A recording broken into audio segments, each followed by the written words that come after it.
Assalamualaikum warahmatullahi wabarakatuh. Perkenalkan, kami dari kelompok 1 akan menjelaskan mengenai Islam periode Rasulullah yang akan dijelaskan oleh saya sendiri, Dina Mesti, lalu Mbak Kun Laili, dan juga Mas Aditya.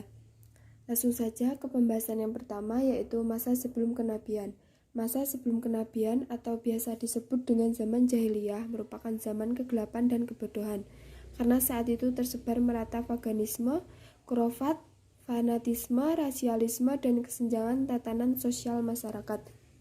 Pada saat itu, masyarakat belum mengenal mengenai agama dan juga Tuhannya, sehingga mereka banyak menyembah berhala yang dianggap sebagai Tuhannya yang bisa mengabulkan segala permintaannya.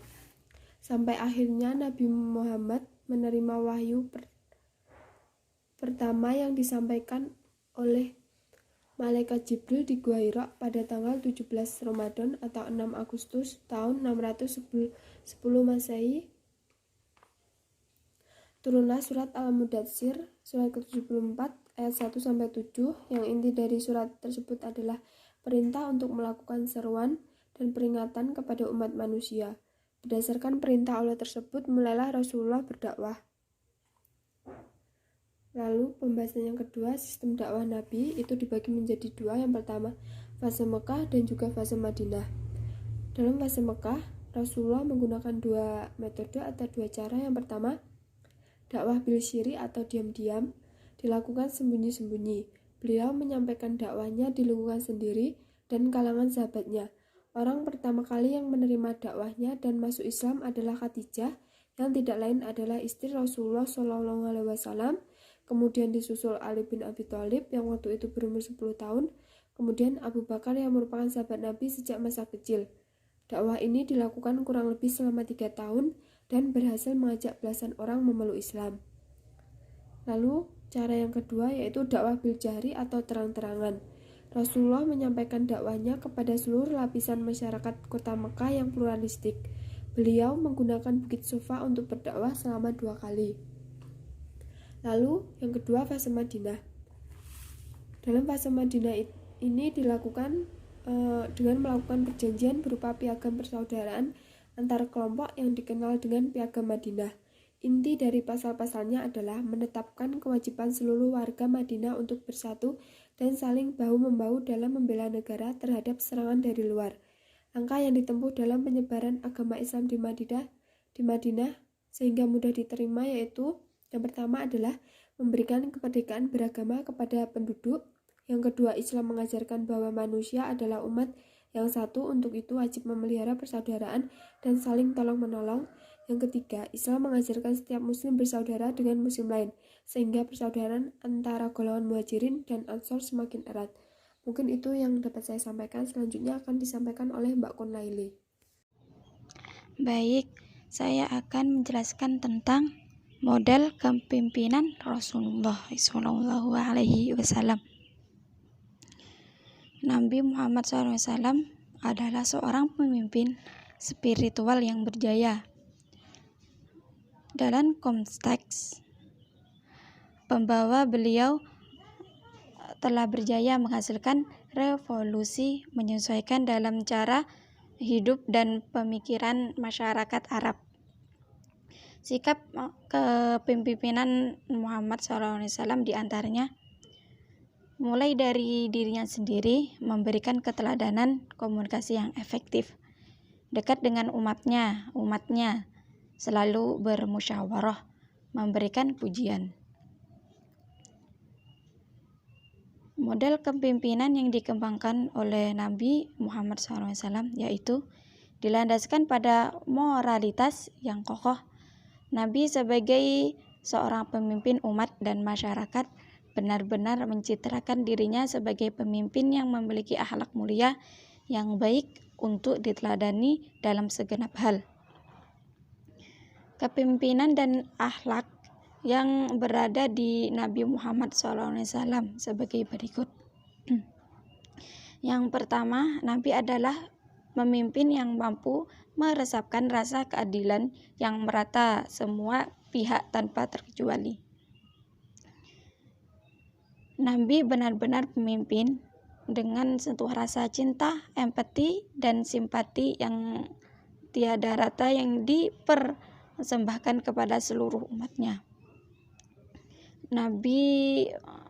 Beliau adalah pemimpin yang selalu menjunjung tinggi amanah. Nabi adalah pemimpin yang memiliki kecerdasan di atas rata-rata. Setiap kebenaran dan kekeliruannya, segala hal yang dianggap keliru, tetapi pada dirinya tidak ada kebenaran yang disembunyikannya. Terlebih dari itu, penyampaian kebenaran pun Nabi melakukan dengan cara-cara yang bijaksana, tutur kata yang santun, diiringi alasan logis dan kokoh. Nah, menurut pengakuan sahabat Rasulullah SAW, sebagai seorang yang paling banyak melakukan musyawarah. Bahkan Aisyah pun mengatakannya, saya belum banyak melihat orang yang banyak musyawarahnya dengan teman-temannya lebih dari Rasulullah SAW. Ada 3 kehebatan pada diri Nabi Muhammad SAW yang menyebabkan tersebarnya pengaruh Islam ke seluruh dunia. Yang pertama, mampu melihat jauh ke masa depan mungkin. Terus selanjutnya, bijaksana dalam memimpin negara. Terus kemahiran sebagai pentakbir, mungkin itu maksudnya perang ya. Dan kebijaksanaan dalam memilih orang-orang yang mendelegasikan kerja-kerja pentakbiran.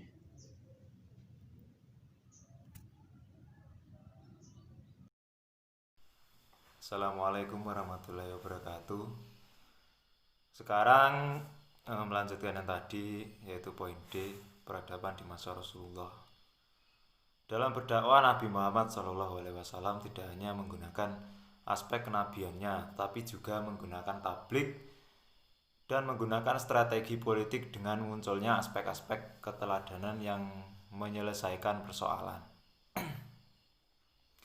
Sistem pemerintahan dan strategi politik Nabi dapat dilihat setelah terbentuknya negara Madinah. Islam semakin kuat dan berkembang karena bersatunya visi dan misi masyarakat Islam. Peradabannya salah satunya yaitu Piagam Madinah. Melalui Piagam Madinah, Nabi Muhammad SAW memperkenalkan negara ideal yang diwarnai dengan wawasan transparansi. Adanya konsep kebebasan dan tanggung jawab sosial politik secara bersama. Yang pertama yaitu fase Mekah. Mekah adalah lembah yang tandus, kondisi geografisnya juga berpengaruh besar dalam bentuk sikap dan watak masyarakatnya. Pada umumnya, penduduk Mekah bertemperamen buruk dan tidak mampu berpikir secara mendalam. Ditambah lagi dengan sistem politik Mekah yang dilakukan oleh pemuka-pemuka kaum Quraisy untuk mempertahankan jabatan dan juga kedudukan mereka.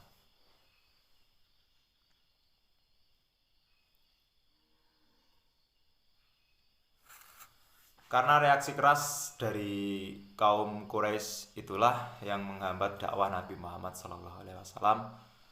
Selain itu sangat beresiko dan bahkan mengancam keselamatan nyawa Nabi. Sehingga pada akhirnya Nabi harus melakukan dakwah yang lain, yaitu dengan cara bersembunyi dan juga terang-terangan. Setelah Abu Bakar masuk Islam, banyak orang-orang yang mengikuti untuk masuk Islam. Orang-orang yang dikenal dengan julukan Al-Sabiqun Al-Awalun, orang terlebih dahulu masuk Islam seperti Utsman bin Affan, Zubair bin Awam, Thaleh bin Ubaidillah, Fatimah bin Khattab, dan lain-lain. Mereka itu mendapat agama Islam langsung dari Rasulullah sendiri. Dan yang kedua yaitu fase di Madinah. Selama 13 tahun Rasulullah berdakwah ajaran Islam di Mekah. Nabi Muhammad banyak mengalami pertentangan dan permusuhan. Namun Madinah merupakan kota yang penduduknya lebih mudah menerima ajaran Rasulullah daripada penduduk Mekah. Masyarakat Madinah menyambut kedatangan Nabi Muhammad SAW dengan sukacita. Orang-orang Madinah berbondong-bondong untuk memeluk agama Islam. Oleh karena itu, Islam lebih cepat berkembang di Madinah.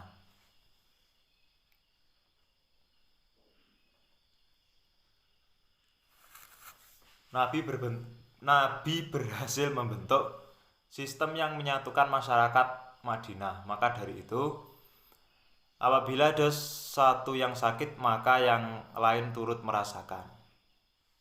Hal ini lebih khusus lagi pada umat Islam sendiri, sudah menjadi kewajiban di setiap muslim, sebagaimana dalam riwayat Nabi sering kali memerintahkannya. Di sini ada 3 aspek. Yang pertama yaitu aspek dan pemerintahan. Sistem pemerintahan yang digunakan Nabi Muhammad SAW yaitu sistem musyawarah dan demokrasi, dan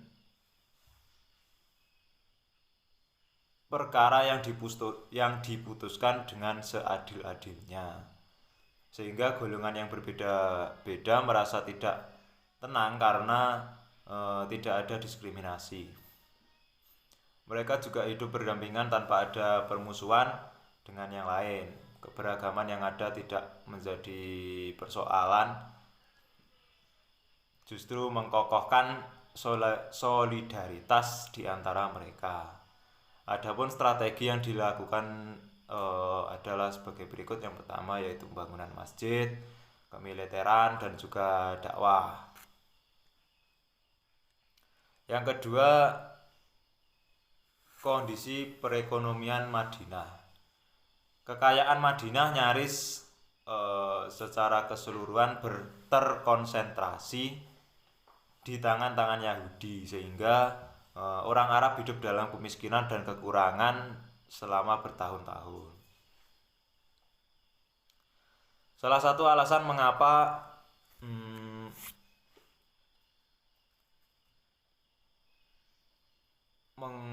mereka mengalami kemiskinan adalah harus membayar bunga pinjaman mereka yang cukup tinggi kepada orang-orang Yahudi. Yang ketiga yaitu sumber-sumber keuangan negara. Beliau mendirikan lembaga kejayaan masyarakat di Madinah. Terdapat 5 sumber utama pendapatan negara Islam, yaitu ada zakat, ada pajak, ada pajak perorangan, ada pajak tanah, ada pajak penghasilan, ada pajak rampasan perang, dan juga hasil tanah negara. Setelah diterima penduduk Madinah, Nabi Muhammad SAW resmi menjadi pemimpin kota Madinah. Dengan terbentuknya negara Madinah, Islam semakin bertambah kuat.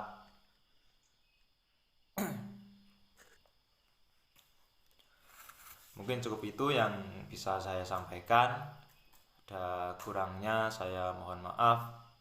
Akhiran, assalamualaikum warahmatullahi wabarakatuh.